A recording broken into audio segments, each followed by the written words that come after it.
Like, I have no words, and I hope and pray people listen to your gut, because we usually know what the right thing is. And beautiful things come from the ashes. It was the darkest moment, and I just was like, I'm sorry, God, I'm sorry. I'll do whatever it takes. Like, just, do you want me to keep apologizing? Do you want me to, just fix it? And my son put down what he was doing. He looked at me and he said, Mom, it's about time you stood up for yourself. I want people to know you're okay to make mistakes. And just own it, but make mistakes and move on, and you can survive through the things you're even the most afraid of. I'm watching a clip of you with my dude Dana White. I knew it! And so you're about to interview Dana White, and you call him Joe Rogan. What's Joe Rogan's dream? What's Joe Rogan's dream? What advice would you give to somebody? Seriously. So Yeah. What would you say about that?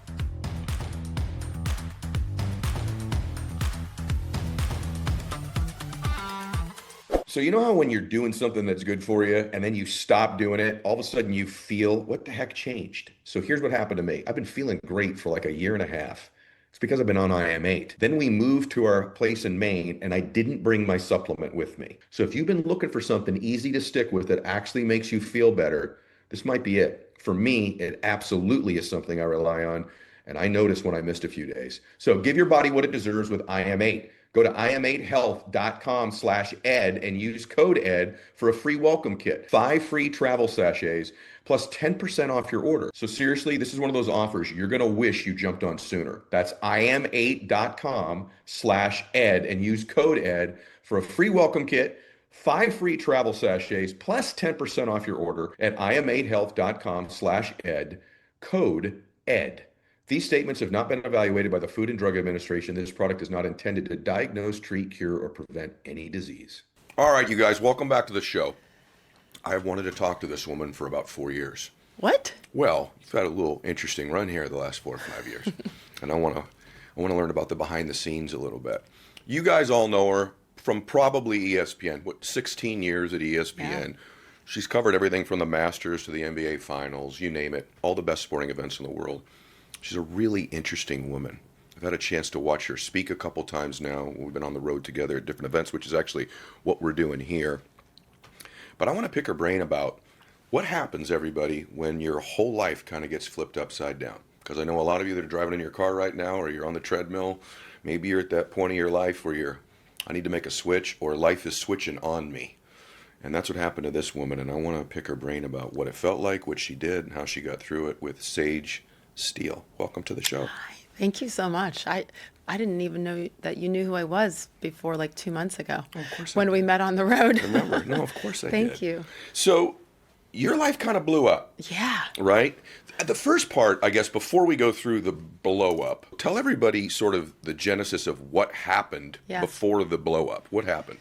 September of 2021. So if we think, how much has our country changed since then? So we're in COVID at the time. We are deep in COVID, and I am working for the Walt Disney Company, because those who don't know, ESPN is owned by Disney, so is ABC.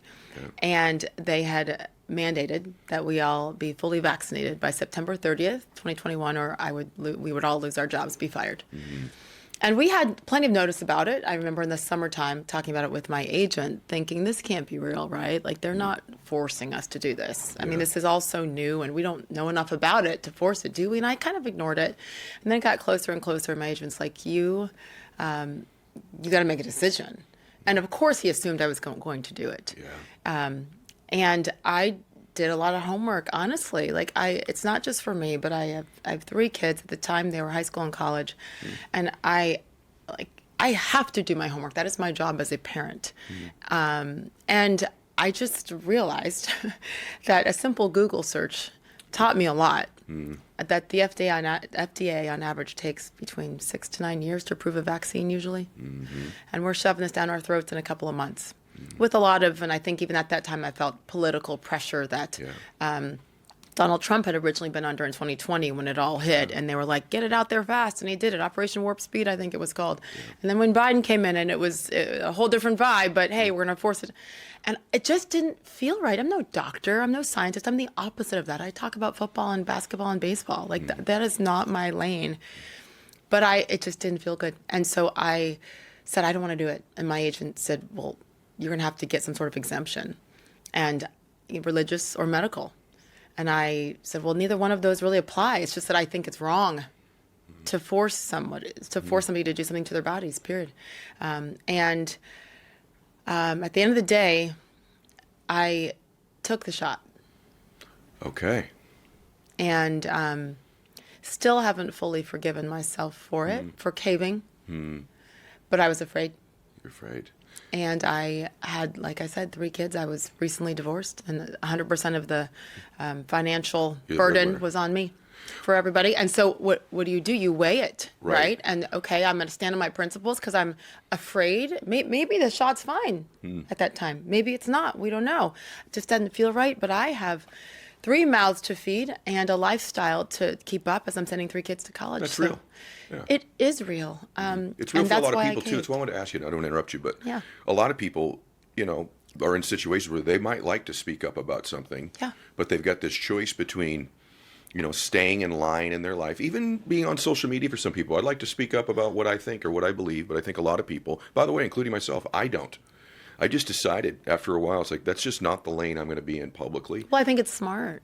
Yeah. I mean, what I've done is not exactly brilliant in many ways as far as speaking. I mean, once I got to a certain point, yes, but I always say to people, like, do what you're doing.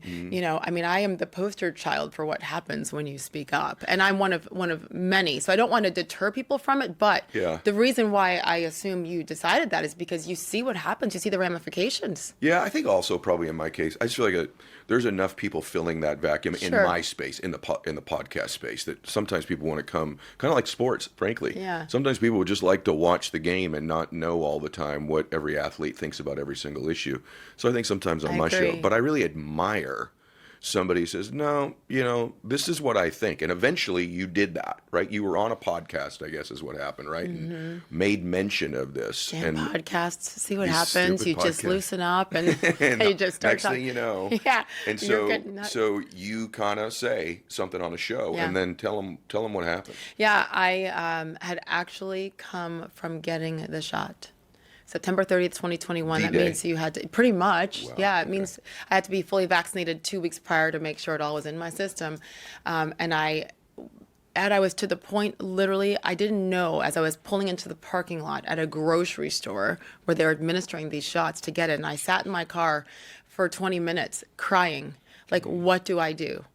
And when I walked in and the woman, she was wonderful. I'll never forget her. I wish I had gotten her name. She looked at me and my eyes were red. And she said, are you okay? And I said, no, I'm being forced to take this shot and I don't want to do it. And I'm crying like a baby with a stranger. Oh. And she looked at me and she said, that is so wrong. And I'm so sorry. And she held my hand for a second. And then when she put it in my arm, like, it sounds dramatic, but I felt something change in me at that moment. I changed. I didn't know it at the time, but I'll never forget that feeling. What do you mean? Anger. And I'm not an angry person. I'm a happy, go lucky person. But I had never experienced what it felt like to be forced to do something. It's one thing when you're, 12 years old and you're forced to clean your room if you want to go hang out with your friends at night. Like, that's a different thing. This is my body. My body, my choice, right, guys? So I hugged her afterwards, and she was so upset. Like, she was doing a job that she needed too. Like, when you go dive deep into this stuff, it's heartbreaking for a lot of people. But I got in my car, and I had committed to go on Jay Cutler's podcast, the former NFL quarterback who was just starting a podcast, and I was doing a favor for his publicist who said he needed a woman on the show. I was like, I crushed him in his bear highlights for years, so maybe I should go on and be nice. And so that's why I said yes. And I had a Band-Aid on my shoulder because I just gotten the shot. It was still warm weather, and I forgot. I raced in, flipped up my laptop, and pushed the Zoom, and then he asked me. He said, "What is that?" And I just kind of, again, I took a deep breath, and your mind goes, careful, careful, careful, careful what you say. And I said, listen, I had to take the shot today that I was forced to take if I wanted to keep my job. And here's what got me in trouble. I said, listen, we're owned by Disney, and Disney requires it. And I think it's sick and wrong for any company to require their employee to do anything to their bodies. But I have a job that I need and a job that I love. And I took it. And that was it. And then, just think about this, everybody. I mean, just for speaking up for what you believe in. And by the way, this has nothing to do with whether you agree or disagree with one's opinion. Right. It's whether or not somebody has the right to speak their mind. I guess to some extent, they could come back and say, well, you represent us as well, right? Yeah. There's an element of that. While complying, though, and that's the key. I complied with the rules. Yeah. And just that I disagree with it, but I'm going to do it. In hindsight, true answer, wish you didn't say anything? I'm so grateful I said it. I swear to you. I literally would not change a thing, including the moment that I got the call from my agent again, who said, hey, this isn't going over very well, and the executive in charge number 2 wants to talk to you. And the feeling, I remember where I pulled over the car, and I remember where I was parked. I remember every moment of it. I remember when he said they're going to pull me off the air and suspend me for an unlimited amount of time at that point. After 16 years somewhere. I mean, that's a big move. Yeah. And honestly, like, I'm not trying to, I was a model employee. I was easy as far as a teammate. I'm a coworker. I was proud of that. I mean, I'm an Army kid. That's how we're raised. You are part of a team. I've been around you now for a couple months on these speaking things that we do. I think you probably have a tendency to be somewhat conservative in your politics. I think it's safe to say. Yeah, I think I come out of the closet a little bit as a conservative through the years. But I always thought it was super important to not talk about it, in particular on air. I never once did on air in 29 years on local, regional, and national TV. Because as a sportscaster, that's not why you're tuning into ESPN. That's a fact. Period. And I used to say that to my bosses. And I would beg them. And I would hear on the street every time I'm out at a game or at an airport, wherever, like, would you guys just stop? I just want to get the highlights or the interviews with the coach. And I'm like, yes, that's why I got into the business. We all have opinions, and our opinions are based on our experiences. Right. Like that's just very basic to me. So we might disagree on, you name it, whatever it might be politically or culturally, but I'm going to respect it because yours is based on maybe something that you experienced that was difficult that I'm not a part of. Yeah. So who am I to judge? And I really feel so strongly about that. And yes, it had come out, but my, I think professionalism and I loved being friends with everybody. Yeah. Everybody. The crew is better than half the people I worked with on TV. I'm sure. And so that's important to me. And so I never would bring that stuff up because it doesn't affect how I think of you as a human being. Right. So yes, people knew, but I still was respected and liked because there were more important things for a while. What you said about my coworkers at the time speaking up politically on TV, so that's where everything changed. Because I was suspended. I was pulled off the air. I was made to publicly apologize. And of course, they distributed it to the LA Times and the Chicago Tribune and the Washington Post and the New York Times. And, here, let's make her apologize and we're going to crush her and then we'll let her back someday. And it was about 2 weeks later when they let me back. Then we're going to take assignments from her. And that was the key. I'm like, wait, I apologize. We moved on, but you're still going to take hard-earned assignments from me. Which one is it? Are we allowed to talk about our personal beliefs or not? And oh, by the way, that was happening on ESPN airwaves. What I said about my opinion on being forced to take a COVID shot was on an off day, on a side podcast. So all I ever asked for was consistency. And when they continued to allow that to happen on bigger and bigger levels and more consistently, I talked to an attorney and he said, you know what? If you just apologize to her for the double standard, she's good. And they left and laughed again. So that's when I had decisions to make about, do I stand up here because of the hypocrisy? And I also, Ed, I knew, like, I was one of a handful of conservatives there who had been so fearful of speaking up and were silenced. So I thought, this isn't actually just about me. I had probably the highest position or the biggest role, I guess, the biggest platform at that time. And it hit me like, I am here for a reason for these other people who are whispering to me, thank you. and young women in the bathroom who would whisper and make sure all of our mics are off, like, thank you for what you're doing. You're helping me.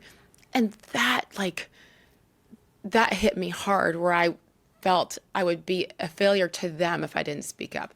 So that's why I sued the Walt Disney Company, not for making me take the shot. It was the hypocrisy of what came after. I think that's fair. So you know what, guys? When I started this show, I was already a middle-aged guy. I didn't really know what I was doing online, and it showed. It was like overwhelming for me. How do we market the show? How do we get the word out? That's where Shopify came in. They literally saved the show. They saved the business. So Shopify is the e-commerce platform behind millions of businesses around the world. They do 10% of all e-commerce in the US. You can get started with your own design studio with hundreds of ready-to-use templates. They help you build a beautiful online store, matches your brand style. You can get the word out and like have a marketing team behind you, easily create email and social media campaigns through them. If you need to do something online at any way, you should look at Shopify. That's just a fact. Everything I do in about 17 different businesses, Shopify is connected to it. So start your business today with the industry's best business partner, Shopify, and start hearing. Sign up for your $1 per month trial today at shopify.com/Mylett. Go to shopify.com/Mylett. That's shopify.com/Mylett. You know, I'm wondering, that's just stressful. So I want to kind of bring it to where someone listening is, how does this apply to me, right? One, evaluating, speaking up, speaking your mind. And by the way, supporting people who do, even that you disagree with. Yes. It's fascinating to me that I actually love hearing people's ideas. I don't try not to watch too much political TV anymore because it just stresses me out. But when I do, when a story comes out, I love to watch like Fox News and hear what they say. And then I go, I'm going to flip it to MSNBC. Yeah. And I want to just hear how they both, frame something, Isn't it how they hysterical? position. It's hysterical. It's fascinating. And so I like free speech. I want to hear people's ideas. So I would support it whether I agreed with it or I disagreed with it. And that's the point of what I wanted to ask you about. But the other point of it is, I know what it's like to be in the public eye, and I know what it's like to get a lot of hate and disagreement and pushback. I don't know what it's like to be the breadwinner in my family and lose my career, though, and then lose my marriage around the same time. And so your world's crashing in. There are people listening to this right now that their version of what you went through is happening. Something in their life just fell apart. Someone died that they love. There's a relationship that ended, a career that didn't, a business that failed.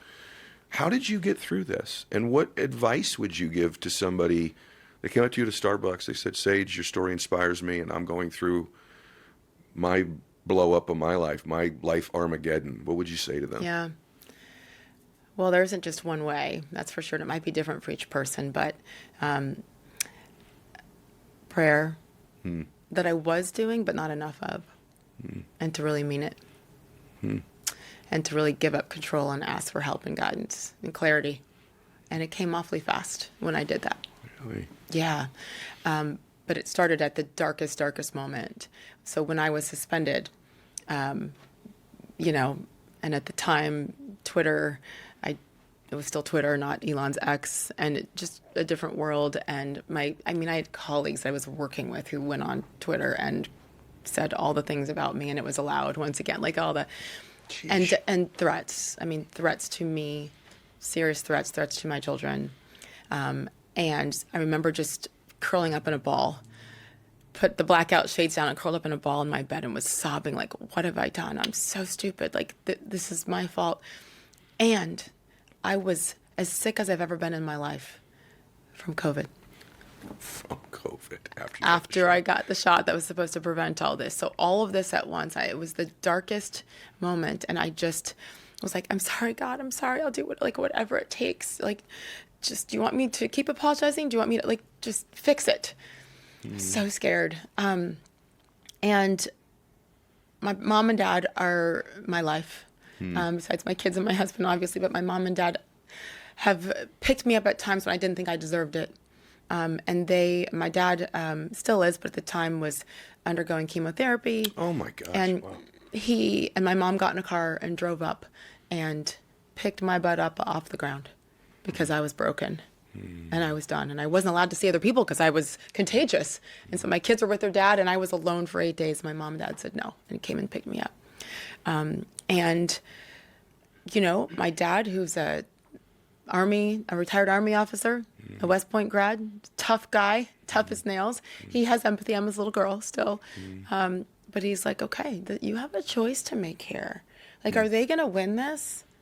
Are you going to let them do this to you? Or are you going to stand up? Like, get back to work. Put your head, keep your head up high. And I was like, I walked in there, lost 10 pounds during that time. I was scared to death. And then what happens? You have to, when that light goes on, ready or not. And so, yeah, everybody has issues in their lives and problems and relationship issues and kid issues and whatever it is. But with our job, when that light goes on, like if you aren't ready and don't perform 2 hours of live national TV every single day, you're out. So I had to compartmentalize. I became a much better actress than I thought. So I would pass that along too. Like, you're going to go through it, but you still have to function. Yeah. So figure out ways to put it in the back. Like, kick it to the back of your mind for whatever that time period is. And go back and deal with it. It's not going to go away, unfortunately, as much as we might wish it away, right? But I learned a lot about myself during that time. What you learned? That I'm a lot tougher than I ever dreamt. And to walk in there every day knowing that half my coworkers, if not more, hated me just for my opinions, and still having to go on and, and sit next to them and but it was, once I got in there, I would feel this like calm, peace, power come over me. Yes. Because I loved my job so much. It still gets me to the very last day. Like, I loved it. So how could I let them take that joy from me too? When I knew I was good at that. I was good at telling stories and good at doing highlights and good at interviewing people, even if I only had 4.5 minutes before break, to make them feel comfortable enough to give me something different that they hadn't given to another anchor. So I kept feeling this strength that I would gain every day that I would walk in there. The last thing that I would share is this story with my son. Fast forward a couple of months, and when I decided to file the lawsuit. And the night before I filed it, I spoke to each of my kids separately. My oldest was a freshman in college. My son was a senior in high school. My youngest daughter was a sophomore in high school. And the girls were pretty emotional about it, because what happened is every time I had spoken up about something or gotten in trouble in this case, people come after them. And Mama Bear comes out, and I want to hurt everybody that, teachers, coaches, friends, parents would say things to my kids about me, like, really? Shut up. Come talk to me if you have a problem. But in particular, I went to my son, who I always say is, in the middle of these two psycho girls, psycho sisters of his. And I said, listen, this is what's happening tomorrow. There's going to be some headlines. And I want to apologize now for what is going to come our way. And you don't ever have to defend me. Just tell people who give you crap. My mom has a right to her opinion. I don't always agree with my mom, but she has a right, and so do you. First Amendment, freedom of speech. And I said, but I'm sorry, buddy, for what's going to happen. I just have to stand up for this. This is wrong. And my son put down what he was doing, and he looked at me, and he said, Mom, it's about time you stood up for yourself. Wow. One of the greatest moments of my life as a mother, for sure. So proud. And it also taught me that I had been living the wrong way. Meaning? I'd been quiet. I'd bitten my tongue for so long, doing what I thought was the right thing to protect my kids, protect my livelihood and my job, but protect my kids, protect people who love me from getting the shrapnel, right? Yeah. And what was I teaching them? I'm preaching them to stand up and be tall and be strong and stand up for yourself, but then I'm practicing the opposite, and I'm silent. What a cop-out, what a sellout. So at that moment, I knew... I'm sorry, I knew at that moment that no matter what happened with this insane lawsuit of little old me, David versus Goliath, against the Walt Disney Company, that even if they crushed me, which they did a good job of financially within 0.5 seconds, right? It's Disney. How am I going to?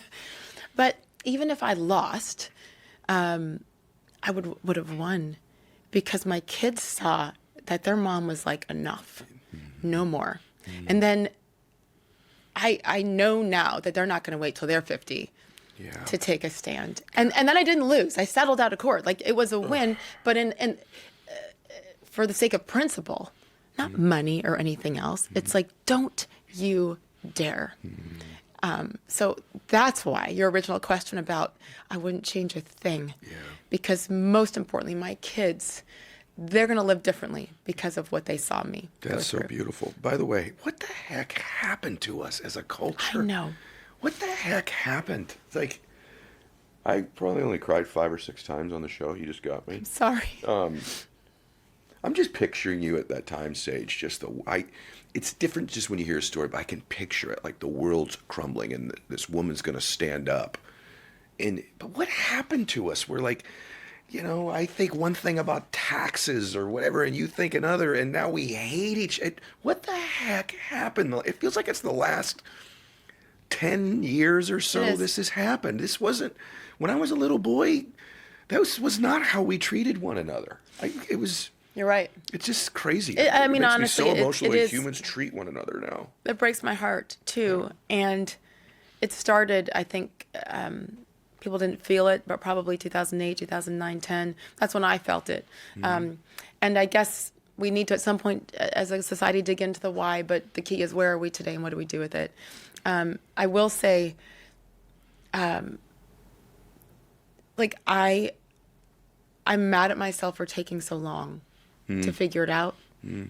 But it takes what it takes. And the journey is the journey. But during that time, when I lived in fear, long before that official cancellation, there were a couple along the way, but that was the big one. But when I started to speak up on other things, I remember walking in airports. I lived in Phoenix at the time. I was hosting all of our NBA coverage in Los Angeles, but lived in the Scottsdale area. I didn't want to live in LA, so I just did. And I was always at Sky Harbor Airport in Phoenix, twice a week. And I remember after I'd said something that I thought was pretty innocuous that got me in trouble, walking through the airport, eyes down, eyes at the ground, so afraid of making eye contact because what I saw on social media and what my bosses and friends told me was that I was a pariah and I was hated, and I believed it. So that's where another moment where I get choked up if I think back to trying to do the right thing and be true to myself. Everybody else is allowed to be true to themselves, right? If you think a certain way, and going to do the job that I love, but walking in fear everywhere. And I don't want anyone else to ever feel that way. It can take over. And I feel so blessed and fortunate that I got out of it, again, by the grace of God. Yeah. I think your advice is incredible, by the way. And I think this is the other thing, lessons for those of you that are going through it. Just listen to what she said, because I'm around her now. I see her now. This will pass. This too will pass. And if you're faithful and you surrender the things of God that are out of your control and you take control of the things that you can. My dad was in AA. He was sober for 35 years, and I always mess up the saying. But essentially it's, discern between the difference of the things you can control and you can't, and give up the things you can't control to God. It sounds like you really did that. Can I ask you a question? Yeah. Because one of the most beautiful things to come from the chaos and the fear and all that is I've finally gotten over that fear of being disliked. And that's what people also have to think about too. Yeah. It is scary for all those of us pleasers in the room, Yep. But in general, it's a whole new world. It doesn't mean that I don't care and have empathy, and I really do. But I cannot control what you think of me. Even if I treat you like the President of the United States, whatever, the king, I still can't change it. So if you don't like me, I got to let go of that. I assume you let go of that. I had to do, what I learned to do it is in speaking. Like if you're walking out in front of 20,000 people, if you're worried about what every single person in there thinks, right? Let me be honest. Let me be honest. I think I've gotten better at that. Yeah. I think there are still occasions where I'm too concerned with what people think, even in my mid-50s, but far less than before, just because I know that I can't control it. I actually don't think it's really any of my business, but I also listen to it a little bit because, at least in my youth, there were probably reasons some people held opinions about me. So I like to look at it and go, is there any validity to what they're saying? And if there isn't, then I'll let go of it. But I make enough mistakes from time to time that, even yesterday, one of the speeches I gave here, I made an error on stage. There was a guy with a phone in the front row on his phone. And as a pro with, thousands of people in there. You just keep talking. And I just couldn't take my eyes off this guy. So finally I called him out in front of the entire, and I told him I loved him, et cetera, et cetera. But it was really my ego and my temper, just for that flash second, getting a little bit better of me. So if that guy didn't like me, he's probably justified not to. So I'll listen to it a little bit. But for the most part, I've let go of that. I really care what God thinks of me. And some close people that I know that'll tell me the truth, right? Like, hey, you've overstepped here, or you've made a mistake. But for the most part, I think I've let go of that. My word for the year last year was surrender, meaning just because I'm a control freak. And I think successful people love to be in control. But you can take that to a point where it's so painful and excruciating, like what you were going through. I also think, I heard this story I wanted to ask you about, and I want to hear you tell, because I haven't heard you tell it. I heard it through third party. But you might have been a little bit built for this, a little bit, in the sense that your parents are biracial, if I'm right. Your father's black, your mother's white, Yes. correct?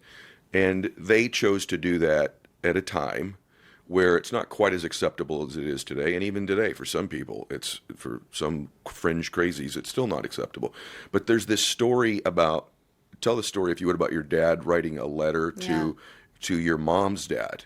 Yeah. And this is built in the sense that this is somebody giving grace to somebody who doesn't like them also, right? I think for the wrong reason. So it's not just not caring what people think, but actually maybe the elevated level where your dad was, or where I'd like to get, is where I can even give grace to people that do ill towards me. Yeah. And I have some work to do So do in I. that category. so do I. I need But to sounds ask like my dad. Sounds like your father did a lot of work on that, though. This is an incredible story, if I heard it right. Yeah, thank you. It's something that I didn't know about with my parents until they were interviewed by NFL Films. My brother, one of my two brothers, is the senior vice president of public relations and communications for the Baltimore Ravens. Okay. And he's been in the NFL for 25 years in PR. And so the NFL Films was doing a story on him. And in doing so, wanted to talk to my parents, and then discovered this story. Okay.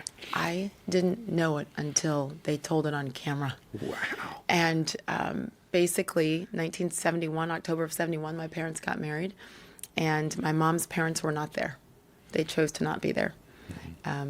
They were against her marrying a black man. And again, a very different time. I believe we do need to give some grace, especially when people change and evolve, and we're all capable of that. And my family is proof of that. But my dad, of course, was upset. Sure. This is his wife, and he wants to protect her. And of all people, to not support her, it's her mom and dad. So they got married. Anyway, they did not show up. My mom's brother came and walked her down the aisle. Wow. And by the way, I think about strength and my mom being 22 years old and having to make that decision. Are you kidding me? So there's so much. There's a lot there. I'm so humbled with my little spat with Disney. Like, look at that. That's it. I mean, you're 22. And so then, my dad's in the military, a young officer, and they moved to Panama, where I was born. And my mom called her parents to say, I'm pregnant, and she's the oldest of 4, and I'm going to have your first grandchild. And her mom hung up the phone. Oh my gosh. And again, I think about myself in that situation, and I've sobbed thinking about that, because my mom was there the moment I gave birth, all 3 times, And so that upset my father, as you might imagine, as it should for any man. Simply because of the color of his skin. Yeah. Wow. But he wasn't as concerned about their why. He was concerned about their decision to do that to their daughter. And so what he began doing is writing letters, penning letters, pen and paper. We weren't on computers then, right? Yeah. Once a month to my mom's parents, and sent them from Panama, Canal Zone, Panama, to West Springfield, Massachusetts, where they lived in their small town. And my mom, as she says on this NFL Films piece, which is still out, I'd love it if people took a look at.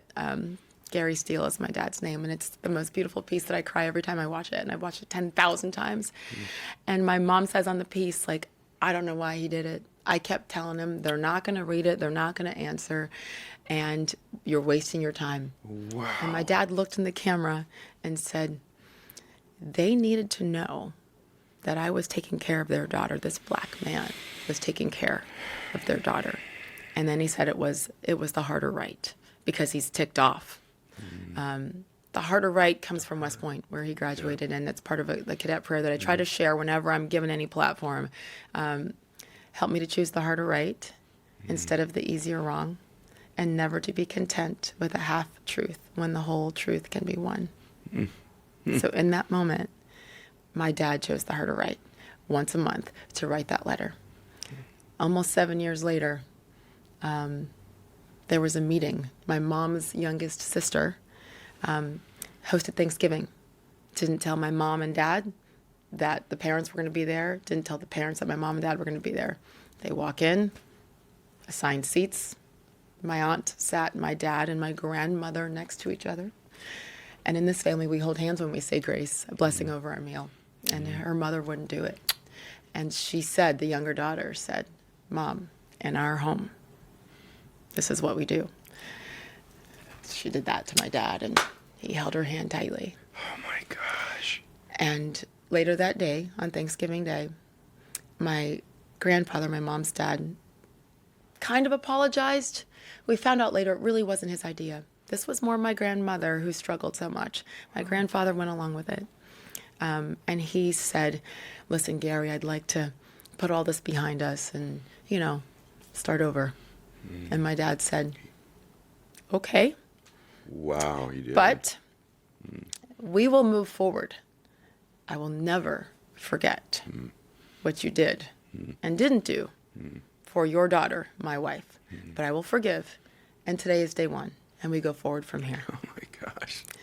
So my parents, and that's when it came full circle, right? Again, something that I believe what I went through is much less important than what my parents went through. But if they could do that alone, early 20s, they were babies, not a penny in their bank account. By the way, if you're trying to get rich, you're not joining the military, okay? Like, who am I to live in fear? Who am I to choose the easier wrong? So the harder right was to say, wait a minute, Disney, this is what you're preaching. Yes. Yeah. So I don't know. Was I made for it? Well, that adage that God doesn't give you anything you're not capable of handling clearly is because of the way that you were raised, though. I mean, that is one of the easily greatest stories I've ever heard in my life. And the way you tell it, by the way, I guess, you don't know what you're doing to me today, sorry. I can picture your mom and your dad at that age and that time, and then calling to be excited that you're going to have your first baby and have your mom hang up. Breaks my heart. And then your dad to give him that grace, though. But to say it like a man, too, though. Hey, don't forget. And my dad, if you ever meet him, and hopefully he'll come to one of these. I'd love to meet your father. Oh, my gosh, he would love to meet you, and I want him to see what all of this is about. Yeah. He has since shrunk. He's 79. But at his peak, when he played college football at Army, broke the color barrier, first black man to play varsity football ever at Army. Oh, my gosh. I know, he's amazing. But he was 6'6" and a half, 220 pounds. And you think about that in the mid-60s. Oh, he's a giant. Absolute giant, Oh, my gosh. Now he's about 6'3", maybe 6'4". A big man. Still 240 now, and he looks great, even with all of his health issues. So I picture my dad as that, with that calm but firm voice, looking down at my little 6'3" Irish grandfather, saying what he needed to say. By the way, I have actually never told the story because it's always on the video clip that I play. Got it. So I'm so glad you did. I thank you for asking me to. Yeah. It brought me back to it, to hearing, that was my dad's voice that you just heard. Yeah. Because that's your face changed too, by the way. Did I get tough and strong and mean? You did. But he's not mean. He's the biggest teddy bear. Well, it's because I'm his favorite child, obviously. So he's nice to me. We should send this clip to your brother then, for sure. Two brothers, yes. Two brothers. I'm going to ask you, by the way, I'm just taken aback by that story. And it is, that adage that success leaves clues, strength leaves clues. There's footprints in your life that prepared you for this time. That's like, I just didn't know. Isn't it kind of obvious to you though? Like as you tell that story yourself, like come on. I mean, what you went through is unfair and wrong, regardless of the political part of it. Who cares about that part of it, right? Like the point is, should somebody be able to speak up or stand for what they believe in or not? Should it cost them their career? And why is it okay, no matter what side you're on, that one side can speak their mind the entire time? and the other side can't even give a peep, not even on the platform. Correct. That's just wrong. And that's what I do need to clarify one thing, and that is what the lawsuit isn't about, oh, you suspended me in unfairness. It was about that hypocrisy, but more so the suspension of me. You weren't on air. I wasn't on air. And there is a fascinating, it's First Amendment, but not in the constitutional government way, obviously. There's a statute in the state of Connecticut, and it's employment related that I didn't know when I was saying any of this. I didn't care. I was just being me, but being respectful, saying, hey, this is my opinion, not my company's, and I'm complying. But you are allowed to be critical of your employer if you are complying with their rules. So in Connecticut. In the state of Connecticut. Yep. Check your state. Of Right. all states. Right, I know. Right? Of all Surprising. states. Connecticut. Are you kidding me? Surprising. And so I had no idea. But that's what the lawsuit was based on. Because everyone says, you're an idiot. First Amendment doesn't apply and it's a private employer. Yeah, absolutely. Where you live and where you are employed matters. And that's how we did it. And it wasn't, again, I don't care about the legalese. Yeah. The principle of this, and my hope was, my goal was at that time to file it, was to just make employers think a little bit. And remember, you have human beings here. Yes, we all have numbers and, goals to reach, et cetera. But at the end of the day, every employer, you get more out of your employees when you treat them like actual human beings. Yeah. I always say, just pretend like you care, even if you don't, That's right? so true. By the way, I just keep going back listening to you. And by the way, we all live through this, so we know it. But like, what in the heck happened to us? Like in your case, it's like a medical decision. I mean, it's not even that controversial, really. It's like we hate each other over politics now. Like, what are we, crazy? I remember a long time ago, Bill Clinton said, and I'll mess up the quote, but it's there. He's like, and I'm not even saying he was actually virtuous in doing this, but I remember him saying, I'm like, I agree with that. I don't even know if he meant it, but along the lines of, this shouldn't be about, right, like who's good or bad, but like who's right and wrong about something.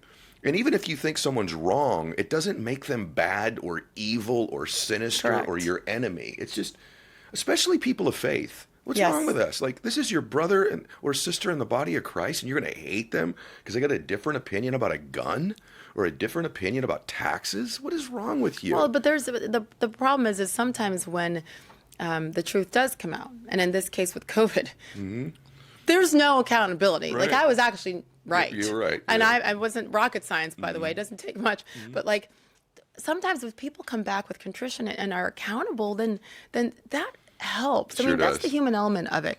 But it's much bigger than that. To me, in my humble opinion, this is an intentional, evil, deliberate attempt to take God out of things.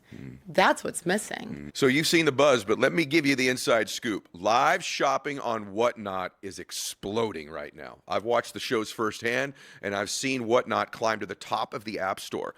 I've looked at the seller earnings from small, medium, multi-million-dollar businesses. All of them are seeing growth. So if you're selling online or out of a storefront full-time, or maybe it's just a side hustle, you already know the challenge. You're hoping for people to find your listing, or you're like waiting for them to walk in. Whatnot flips that. Sellers are building real, thriving businesses there. I see it every single day. You're missing out if you're not there. People are selling 10 times more than other marketplaces on Whatnot. And for a limited time, Whatnot will match your first $150 sold in the first month. Visit whatnot.com/sell to start selling. That's WHATNOT.com/sell. Whatnot.com/sell. Let me have some fun with you about something. I want to ask you about something funny since we've been so serious today. So when you're on camera enough, you're going to make a screw up. Oh, so many. No, watch this. I'm going to give you mine. So I've had a couple, but it's like zillions of hours on camera, right? So I'll start with mine, and then I want to ask you about yours. And the reason I'm going to ask you about this is I want people to know you're okay to make mistakes. And just own it, but make mistakes and move on, and you can survive through the things you're even the most afraid of. So here's mine. I had a book out. It's called The Power of One More. It did great. And but I'm doing 1 million hits for the book, podcasts, TV shows, And I told some stories about the book. Anyway, I'm on one of the shows. It's my 8th show that day. I'm tired. I don't remember which story I've told on which show. And a good friend of mine, it's Tom Bilyeu. He's a show called Impact Theory. He sets this question up. He says, hey, people are probably going to think you're crazy, but you have this way that you manage time. You almost manipulate time in your mind the way that you do it. I'd like you to explain how you do it. And so there's this clip of me that went like hundreds of millions of views. I just look like a complete moron. And I say, yeah, I manipulate time. And I go to tell this story and I misspeak. I say, and so you're like some guy living in a cave 300 years ago. I meant to say 3 million years ago, which I'd said on 150 other podcasts, but I misspeak. So this viral clip goes out of me sounding like a complete idiot, valid. I was an idiot. And it was pretty embarrassing. And so I had to get over the embarrassment of making this mistake. I'm watching a clip of you with my dude, Dana White. I knew it. Okay. I just got to ask you about it. I want to know your opinion about it. This is real. And so you're about to interview Dana White, and you call him Joe Rogan. You had to be embarrassed when you did this.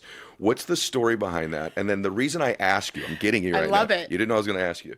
So mine's worse than yours, okay? And by the way, my clip was more viral. But we both sit here as two people who looked pretty damn funny on the internet, right? Oh, yeah. And so a lot of whatever each of you fear in your life right now, you'll be okay because we've both made this mistake. Yeah. What happened? And like, what advice would you give to somebody, seriously, who's right? Because you and I said people live in caves 300 years ago, and I can manipulate time, and I'm not crazy. You're like, I just look like a complete wingnut in this clip. You don't look very favorable in that clip. So what would you say about that? Well, yeah, 10 years Great ago. question. You didn't know that was coming. I didn't, but as soon as you said the embarrassing moments, I'm like, okay, here we go. Because that's probably number one. Yeah, that was my number one. I mean, and that's okay. There might be more to come. Who knows? Oh, maybe this is live. Maybe our interviews. Maybe it's in this one. Okay. First of all, I've gotten crushed for. She didn't even know who she was interviewing. What an idiot! Typical broad sports. I booked Dana. I've been friends with Dana for years. Okay. As Dana sat down, we were chit-chatting, and it's like finally like, okay, let's start the interview because we could talk all day. And he had a protein can of protein, whatever that drink was. Yeah. And so I asked him, I was like, what is it? He's like, yeah, Joe Rogan made it. And I was like, oh, and I took a sip and it was good and we kept going. And then the viral moment was 90 minutes in. So when people say she didn't know who she was interviewing, I'm like, guys, this happened at the end of the interview. However, apparently I had said it earlier after he did the drink thing, because he said Joe Rogan, and so Joe Rogan's in my mind. They work together. Dana hired Joe. Like, they look somewhat similar, like stocky, muscular, bald white guys, right? Yep. Dana said it. We all look alike. Yeah. Hey, trust me. I hear that all the time. You know. And so I didn't know, and Dana didn't know that I said it earlier in the podcast after he had said, yeah, this is Joe Rogan's drink. Got it. Fast forward 90 minutes later, and it was just a total brain fart from the beginning of the episode when I'm like, Dana, this is your fault. You put that name in my head. But when I noticed, I didn't even notice it until he reacted. And it was just the most classic reaction. Yeah. And I won't quote him for obvious reasons, those of you who have seen it, but he's like, she just called me Joe Rogan? And it hit me in the feeling in my chest, in my soul. I started sweating everywhere. I was like, and he's a friend of mine, but I knew, like, you can't get out of this one. And but that's great context. It's 90 minutes in. It was at the end of the interview. Didn't know that. Right. Right now. You said at the beginning of the interview, like, no, hold on, let me clarify. There we go. Because the clips, there's never any context, right? And that's how it is. Same with yours. And so at that moment, he goes, did you just call me? Did you just call me? And I go, I did. Because what are you going to do? Like, say, no, I didn't? Yeah, right. You know, get your hearing checked? No. Like, it went on and on and on. Okay. And then I tried to change it. Like, what is Dana White? Yeah. Thinking, okay, I can edit that out. No one will know. He wasn't having it. And so we were, it was hysterical. We're cracking up. We get done with the interview, and we were high-fiving, and he's hugging me. And, like, we've known each other, so it was literally fine. Got it. That was the first episode of the Sage Steele show. No way. I had taped a couple other ones, but I wanted to do Dana first. It was the biggest name I'd gotten up to that point. And it still kept my foot in the door with some sports stuff, but he's an entrepreneur and all those things. And it's the Sage Steele show. It was my first episode. I have full editorial control. Could have taken it out. I could have taken that out. Ah. If you can't laugh at yourself I totally agree. for public consumption, you're in the wrong business. I totally agree with you. Yeah. I totally agree. So when Dana, he told me later, he called me later right before, he's like, you're airing this first, right? I was like, yeah. He goes, you're leaving that in, you're effing leaving that in it. And I was like, of course. Like, I'm not gonna, if I'm not gonna let someone else come on my show and edit stuff out, which unless it was something personal, we're all, come on. Then why would I do that for myself? Okay, That's good. not fair. I feel better because I did the same thing. When we were doing it, he's like, we can cut that. I go, no, man, leave it. It's funny. Leave it. I don't think it'll be that Okay, funny, no, but it was funny. Yes, You know. that's the way to do things. Okay, good. Don't That you is right. think? I do. By the way, And you're more of a pro at this than me. You've done a million more shows than I have. I'm just saying, like, leave it in. And when you show people that you're human. Like, yes. I feel like people appreciate you more because they sometimes view us That's correct. as like these robots and we never make mistakes and everything's perfect. It's like, Incorrect. I'm the opposite of perfect. Yeah, And that's likewise. proof. Likewise. That's why I asked it. I'm so glad you see. I get to clarify again that You're it was the end of the interview. You're such a good sport because the fact of the matter is, mine was editing too. All right, last thing. By the way, this has been so good. I've had so much. I could Yeah, talk to like you all day. I don't cry all that often. You got me. Like I cried right there. Like I was cry. It's good now for you. So let's look at the other side for a second. You're now remarried, happy.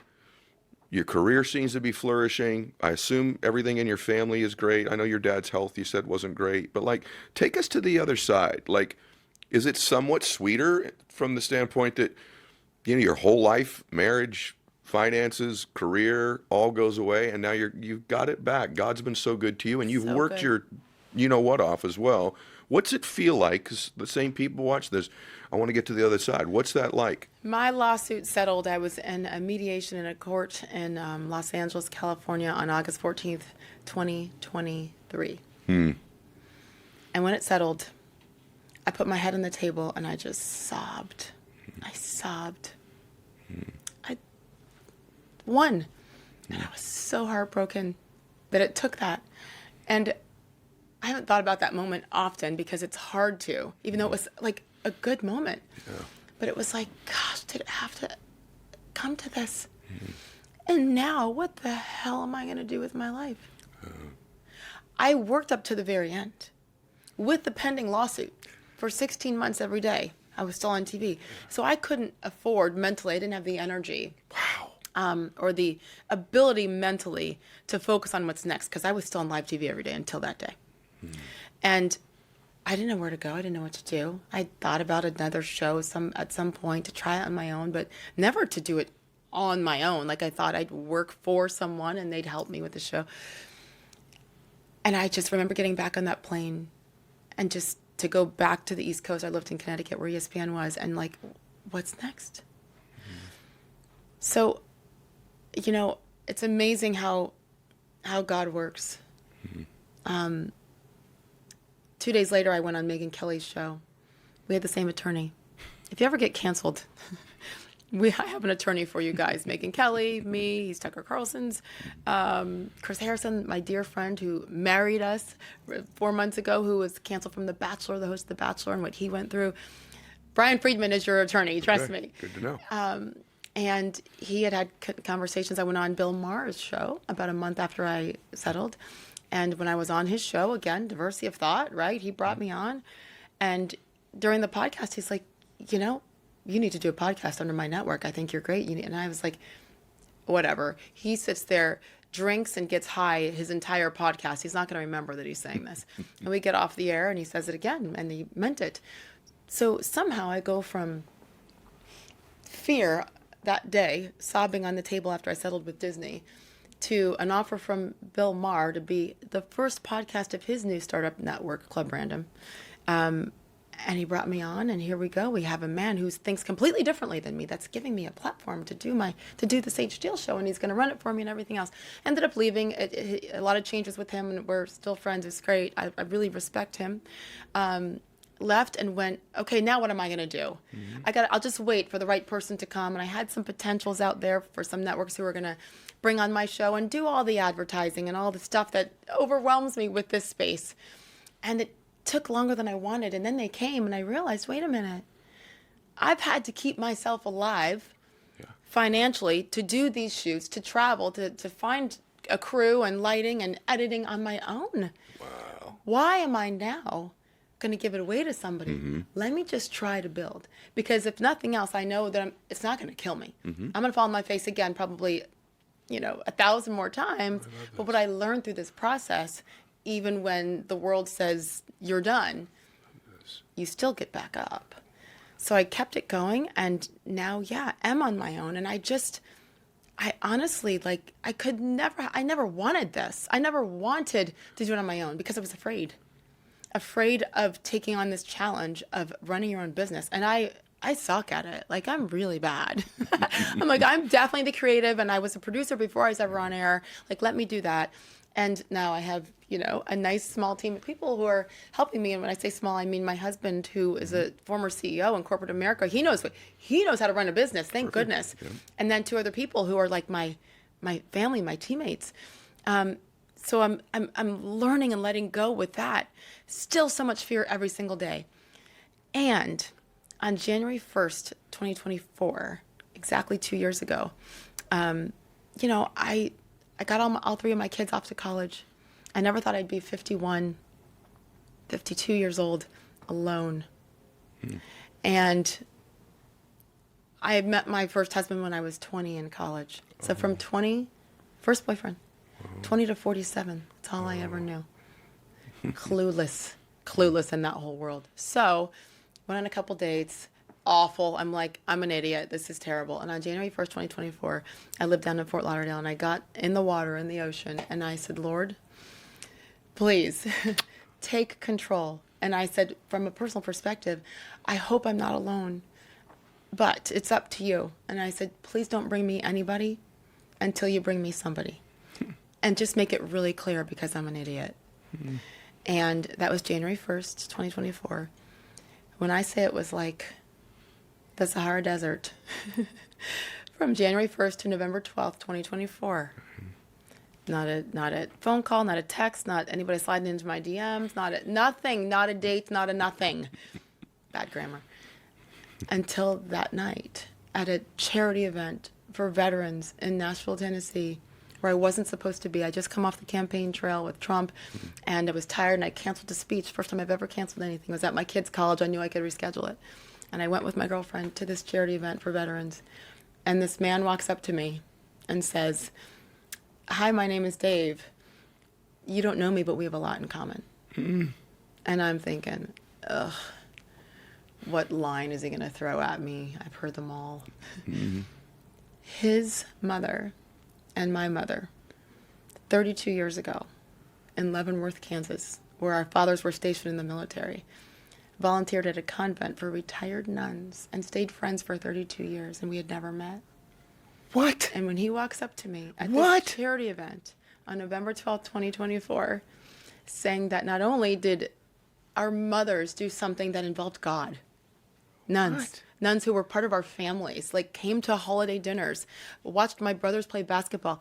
Dave and my brother Chad played basketball against each other in high school. I was in college. I'm 3 years older. He was in high school. We had never met. And 32 years later at a charity event, he walks up to me. He'd been married for 17 years, 2 kids. I'd been married for 20 years, 3 kids. That night, I knew. You know. Yeah. God, it's so good. We were engaged 5 months later to the day, and married less than 10 months total. So September 5th, 2025, after meeting November of 24. So I'm sorry, that's a long story. I needed you to know that because I knew you'd appreciate it. It's a great but story. It's not too long. I gave up control of that aspect of my life too. And didn't know what I was doing anyway. I was so clueless. Like my 21-year-old daughter, the one guy I dated between divorce and meeting Dave, we had just started dating, and I was returning a text, and my daughter, who was 21 at the time, she looked at me and she's like, let me see that. She's like, are you going to send that? She's like, you don't know how to you don't know what you're doing. I've dated more people than you. Delete. I'm going to rewrite this, and now wait 2 hours. And I'm like, is that what this world is? So I'm so clueless. And so, like, I literally had no idea. That's why I was like, Lord, Jesus, take the wheel, you know? And so I look at that, Ed, and you know what? What if? Yeah. What if I hadn't canceled that speech and rescheduled it that night. My kids understood. What if I had never stood up to Disney? What if I had kept my mouth shut about that shot they made me take? I wouldn't be here talking to you because I'd still be sitting like this, robotic in a chair, and making a lot of money and doing great, right? And being happy because I got to tell sports stories. I would never have met Dave.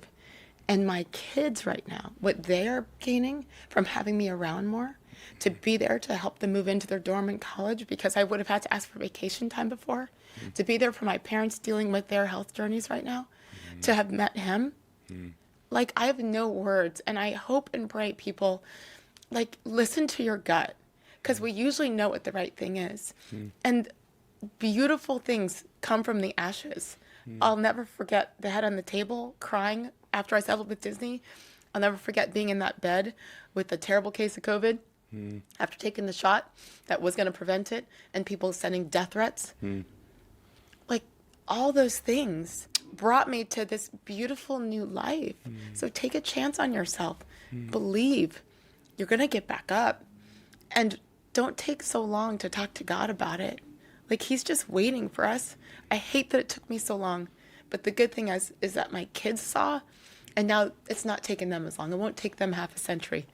They're there. And I'm like, thank God for all the crap. Yeah. Thank you for doing this. You just reminded me why I do the show. Thanks for making me cry. Yeah, you made me cry. You know what? Today reminded me why I do the show. Sometimes you just, you know what I mean? This was extraordinary. You're amazing. Thank you for having me on and allowing me to share and to clarify Dana White, Joe Rogan. I mean it. He calls me, he literally sends me a clip once a month. And he's like, look, this one has 20 million views. And he always says to me, he's like, I'm so proud of you because most people would have cut that out. It's the best business decision you could have made. You never know. Maybe Joe Rogan and Dana White lived in a cave together 300 years 300 years ago. It's possible. It is possible. If you manipulate time enough, they could live in that cave. He's good. You talk about full circle there. Yeah, that was pretty good. You're awesome. This was so good today. I just pray everybody stayed to the end and heard the entire bow put around the story. Where do you want them to go see it? Sage Steele's show? Is that where they should go? Sage Steele show It's on everywhere. YouTube and wherever you get your podcast. Okay. Do you do Patreon? No. Do you? Well, I'm trying. It's where you generate the big bucks, what they tell me. That's what you already have the big bucks, I don't Mr. know Mylett. about that. I don't know about that. No, Patreon. I have a very young Patreon channel. Okay. But Instagram, like, I am super myself on Instagram too, which can be, I'm very much an idiot a lot too. Okay. And Facebook, I'm learning all of these different platforms still. Like, I'm such a rookie in this, so I'll take all the advice I can get from I'm here to help you. Thank you. You're awesome. This was an unbelievable conversation. You're welcome for this one, everybody. This was darn good. Make sure you follow her. Make sure you share the episode.